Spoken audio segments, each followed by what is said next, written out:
Well, welcome to another Consults Over Coffee. I'm Dr. Michael Jones, and I am joined today by Mary Ann Richter, who is the director of the Columbus Museum in Columbus, Georgia. And you were previously, were you the director at the Swope Art Museum in Terre Haute, right? Yes, I was. And then we kind of crossed paths because you were the curator for the Union League in Chicago and Yes, also at the Dayton Art Institute. yes. And we know each other through your wife, Debbie, who Yes. is a fantastic cyclist and personal trainer. And she was at the gym that I used to go to when I was in Chicago. Yeah. And it's so it's kind of it's a small world, right? It is a small world. And we were talking a little bit before this started that I thought that Columbus, Georgia and Richmond, Virginia are similar in many ways. Columbus a little smaller, but kind of a southern river town. Yes. Right. And the Columbus Museum, which I have not actually visited, and I apologize for that. We were talking about that today. But it looks like a really lovely institution. And kind of the reason to talk about this is that, in Richmond here, we have the Virginia Museum of Fine Arts that is just a fabulous, just an incredible asset to the community. And in looking at the Columbus Museum, you guys seem to be the same way. Well, that's a very flattering comparison because the Virginia Museum of Fine Arts is in a much bigger league in terms of budget size, and it also is serving as the State Museum of Virginia, and just is huge. So we're not at that level of size, but we are the large museum for the city of Columbus, and we're a little different than something like VMFA because we have a really wonderful art collection, but we also have a collection of local history, and we do exhibitions on both.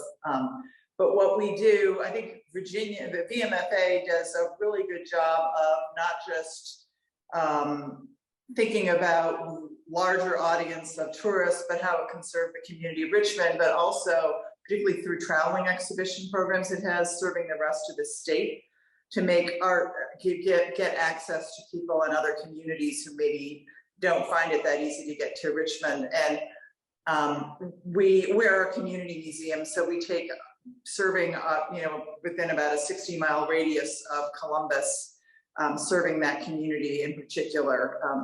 And that's really important to us. Well, and I think, again, you guys do a lot of community outreach. And I think, we were talking a little bit about this as well, that there are a number of art museums in communities. If you just kind of go from Richmond down to Columbus, we were talking a little bit about the Chrysler in Norfolk is a wonderful museum as well.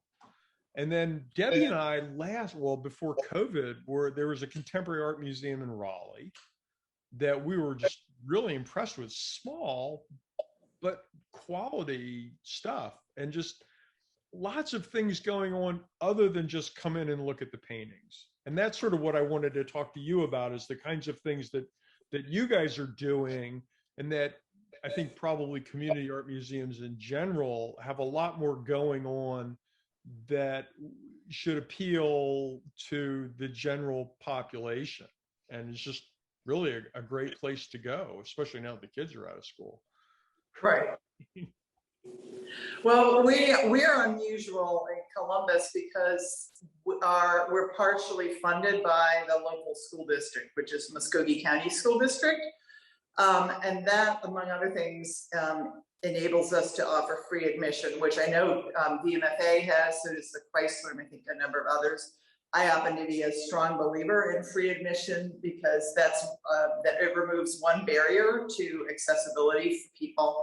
But we also, because of that relationship with the school district, take the education component really seriously and particularly in our case, probably more for students, but really for anybody of all ages. So we will have programs for people when more in pre-pandemic, people may be in a senior living facilities. We've had some programs that are for people in the early stages of Alzheimer's and their caregivers.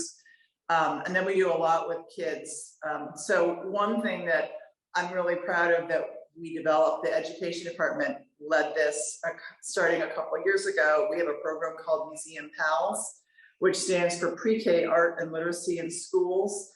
And we're currently in 16 pre-K schools, classrooms in the district, in Title I schools. And with a grant, our hope is to get it up to 24, which would be half of them. And and what they do is normally a person comes in person to talk to the kids, but this year we did it via Zoom. They present a work of art and talk about it, read a story that may relate to it, and then they do a project. And that's once a month in each classroom. So that's been really popular with the kids, and it's to try to build both literacy of the regular type, but also visual literacy, which is always important. But I think in the world we are in now is particularly becoming more important to have. So that's something that we do. And then we also do things with some of the public housing communities in town, and that's been also really rewarding to do. So some of those are more outreach, but I think it's important to try to do that.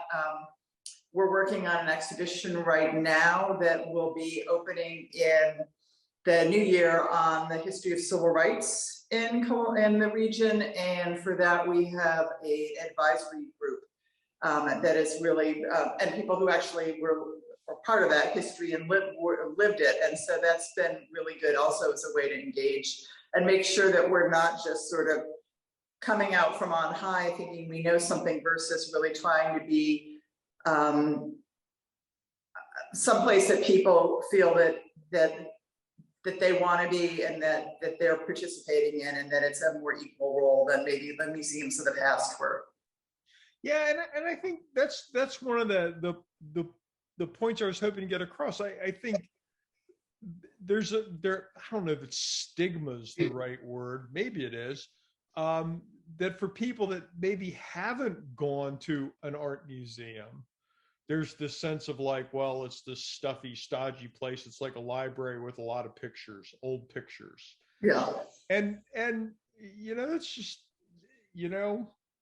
certainly there's some old classic works of art that are worth seeing, but nothing really could be farther from the truth. I think most of these museums are really striving to be very dynamic, vibrant, inclusive places for people of all walks of life and for people of all ages.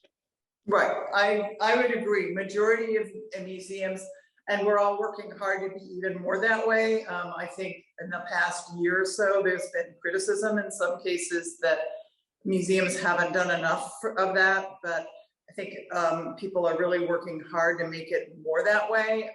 But there's usually, and particularly when we're not in the middle of a pandemic, more activity that you can do. We've had roundtables, things like that. We often have craft classes that people may enjoy taking. People really like making glass ornaments and things like that. So just kind of fun activities. We've done a little less of having people come and give it like a straight out lecture than we used to do, although those can have their place because a lot of people kind of enjoy more the interaction between people than just a lecture. But on the other hand, we've had, if we have an artist talking, that can really resonate with people because they don't get to hear from some people like that all the time. And probably one of the most successful was Amy Sherrill, who people may know as having done the portrait of Michelle Obama that's in the National Portrait Gallery collection. She grew up in Columbus. So I didn't know that. All yeah. Right. Yeah, and we have a work of hers in the collection that we purchased a few years ago, and she came to speak. This was just before all of the news about her work on that portrait was out, and that audience was fascinating. It was fabulous because it was a combination of art lovers and people who grew up with her, or people who were both, who were just so excited to see her back. So it really was a great feeling, that program in particular. That's really cool. And Yeah. And I think, it's funny. I've become a much bigger fan of sort of the guided tour, just because there's so much more to learn or to understand in these things than you're ever going to get from, that the walking around with the headset on or the little brochure, whatever, is fine, but actually walking around with somebody or engaging with someone who really knows this material, yeah, is just so much of a richer experience. I would agree with that. And we also try to make sure people have the chance to have the input, so that I think museums are trying to get away from the idea that there's one correct way to interpret that's not there's historical fact and facts about the artists that are important to know, but there's also things that people can find on their own. So it's kind of an interesting balance, particularly these days. Well, and I think that kind of gets to a good point about art in general, which is it's a perceptive thing. There's not one, as you said, there's not one right answer necessarily. I mean, certainly the artist may have had certain thoughts or perceptions or goals in constructing a piece, but again, it's more a matter of, well, what's it mean to you? How does it make you feel? How do you respond to that? And that's I think the power and the beauty of it. Right. Well, I don't know if you've seen that there's a huge movement now about that looking at art is a way of developing empathy. As you're looking at something, you may get a different viewpoint, and you may have an understanding of how somebody else might experience living in a different time or now. And so that's been interesting. And I'd say that's also true for history. Since we have the history collection, I think a lot of people are particularly interested now, maybe in not just knowing about the lives of famous people, but just getting more of a sense about how, if I were alive 150 years ago, what would my life have been like? And also acknowledging that for many people, it was a terrible time. Depending on if you were white, you were going to have a pretty more likely to have a decent time of things. But if you were a Black American, 150 years ago would have not been so good at all. No, absolutely. And I think, so I think the idea, right, of nurturing empathy is a really powerful and an important thing in our society right now. And also community, just in the sense, right, here's a place that anyone can go.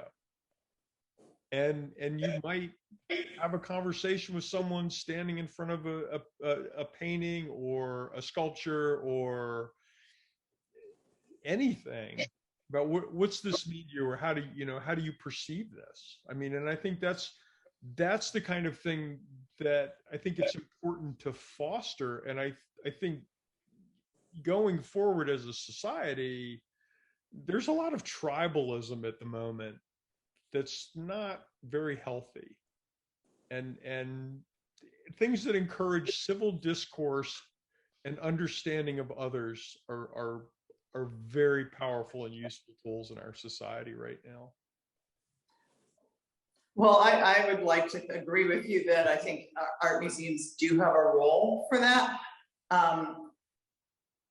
Just to be sort of play the opposite.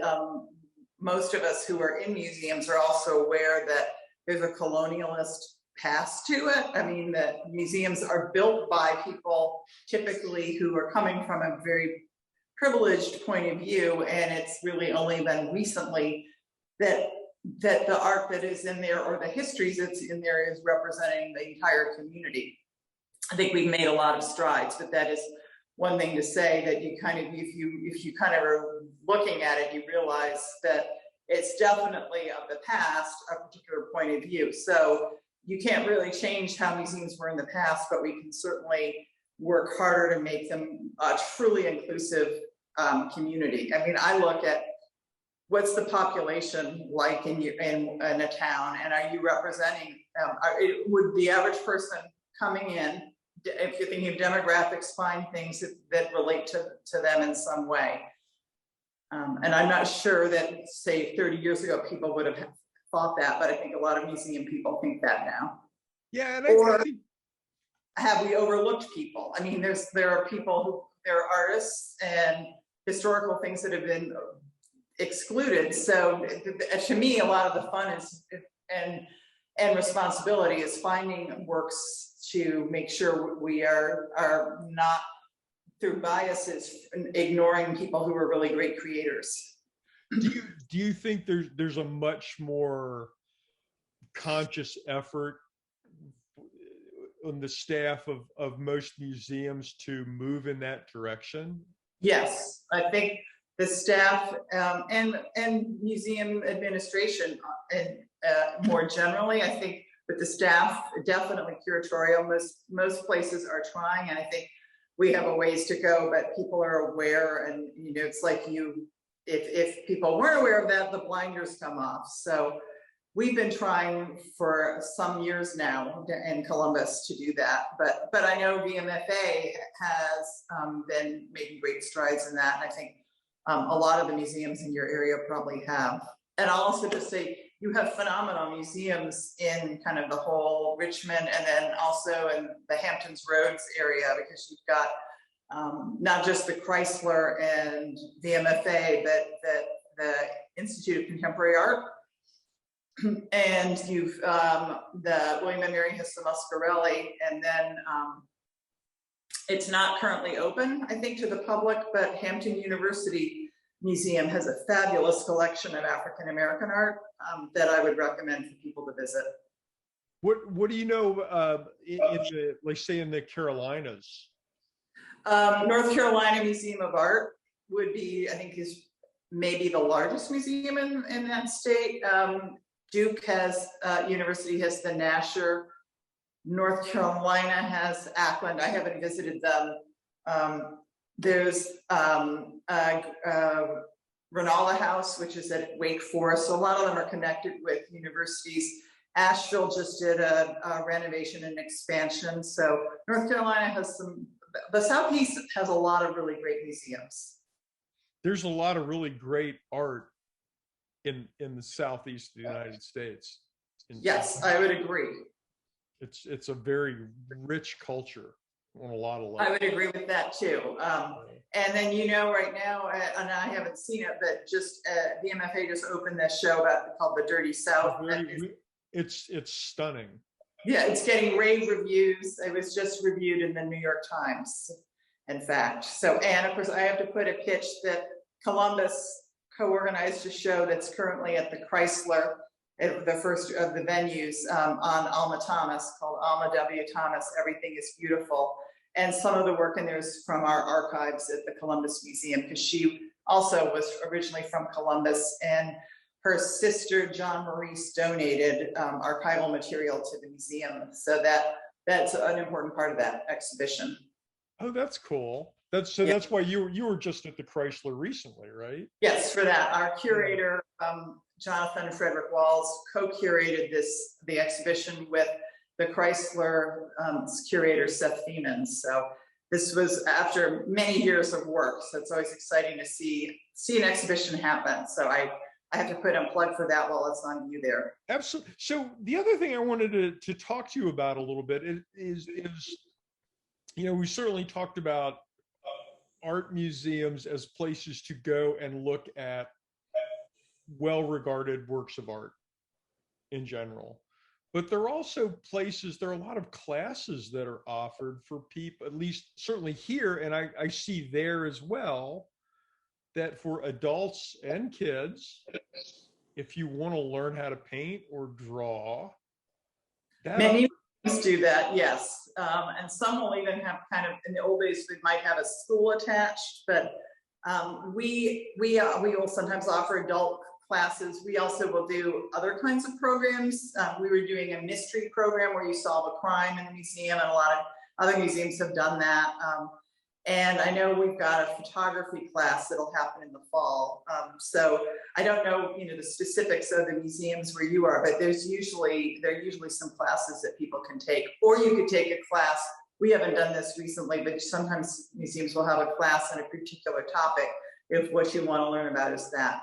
We used to have, and we will again, lunch and learns periodically for that. And then our art curator will do a monthly kind of deep dive into one work with people who want to stop by, and it's usually about 15 minutes, and then they talk about what they see in the painting and come to some discussion points on that, which is also really kind of fun for helping people think about how they might look at it and how somebody might have a different view than they do. I think those are really important things to offer the community. There's I think a mindset in this nation, and maybe globally, that if everything is measured, right? So if you're riding a bike, it's how fast are you, right? I mean, if you're painting, or if you're composing music, it's, well, how many streams did you get on Spotify, or how much did you sell it for, and that kind of thing. And that to me is just, that's sort of a false idol for me. I mean, it's always nice to get the validation, but there's such value in making something. I agree. And I used to say to people all the time, it was like, well, I'll never be Van Gogh. And I'm like, I got news for you, man. When Van Gogh was alive, for the most part, people kind of thought he was kind of nuts and not very good. And so you can't operate on that assumption that I'm gonna be on America's Got Talent, because it's just, there's value in making something, in capturing a moment, in sharing it with other people. And that's something that you guys do. That's something that happens here at VMFA, that happens in a lot of museums. And you can meet people that will help you on that journey. Right, and meet other people who are interested in doing the same thing. So you can build a little community of other people who are interested in that. And even if you're not great at it, I mean, back in college, I majored in art history, but I took a couple studio classes, and one of them was printmaking. And I think I would have had a harder time really understanding what's involved in making an etching if I hadn't had to learn how to do that. Right, it gives you a much deeper appreciation for what you see. Absolutely, right. Absolutely. And again, that sort of gets back to empathy and community. And that's, I think that's, the Columbus Museum certainly offers those things to the folks in your community. VMFA offers those things. Chrysler offers those things. And really at pretty bargain prices, sometimes free. Yes, a lot of our offerings are free. And when they're not, it's usually the cost of materials. So, because again, we're nonprofit, it's making sure we don't actually, lose money. But as I said, majority of things are free. We had summer camps. We had at a smaller groups this summer for kids, and generally and I'd say most museums would do this. We'll have a scholarship program people can apply for if they need help with the tuition, and it's not a lot of money to be in the camp, but it could be for somebody if that's a barrier. So we really try to break down those barriers where we can. But outreach also helps with that too, because that said, often the best thing to do is to try to get out in the community, and you also could learn more about what people are looking for. Yeah, and I think that's a really, that's a great gift to the community. To give people that opportunity. And I'm not sure that gets publicized, or at least perceived, by the general public. I would agree. We will promote it, but I think it's still a lot of people. I think museums still have, and sort of some other kinds of facilities, they can seem intimidating to somebody who's not visited.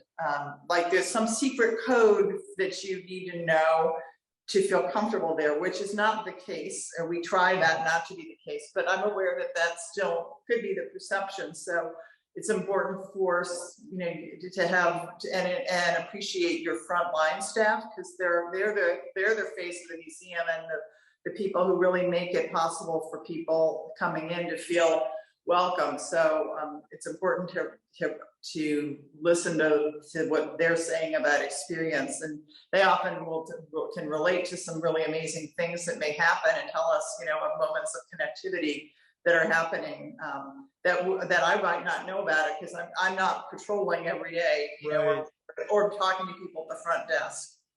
Well, 30 minutes goes by really fast. It's over. We're just about out of time. I want to thank you for taking the time. Oh, pleasure. Because, you know, you've been doing this a long time. Yes, I have been. I just want to say you really are in an area where it's like an embarrassment of riches of so many different museums you can get to within probably about an hour. Yeah. Yeah. So again, thank you so much, Marianne, for taking time today to talk about the Columbus Museum and the museums, the community museums and along the East Coast and Southeast. And I hope folks will take advantage, come visit you, come visit BMFA. We've loved it. It's a great town, and if you like whitewater rafting, we have I think the longest kind of urban course in the country. It's quite popular for people to come down and do that. So that's another reason to come, not just the arts, but recreation too.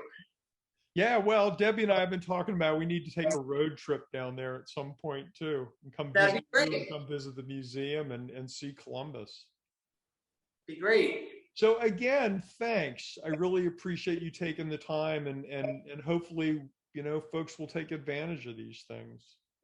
I hope they will, and my pleasure. Great. Well, that's another Consults Over Coffee. I'm Dr. Michael Jones. This is Marianne Richter from the Columbus Museum in Columbus, Georgia. We'll be back next week with another program.